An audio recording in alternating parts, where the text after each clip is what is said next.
అందులో ఇంకా కనుమ ముక్కనుమ మనకి పశువులను ప్రేమించడం, ఆరాధించడం ఈ యొక్క పండుగ తెలియజేస్తుంది. కనుమ రోజు విశేషంగా గోమాతలని, పశువులని, పక్షులని కూడా పూజించాలి.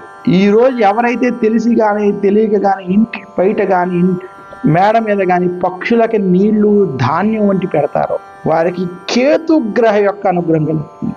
సముద్రంలో కానీ నీటిలో ఉన్నటువంటి చేపలకి గోధుమలు వంటి ఆహారాన్ని సమర్పిస్తారో వారికి రాహు, కేతువుకి సంబంధించినటువంటి అనుగ్రహం కలుగుతుంది.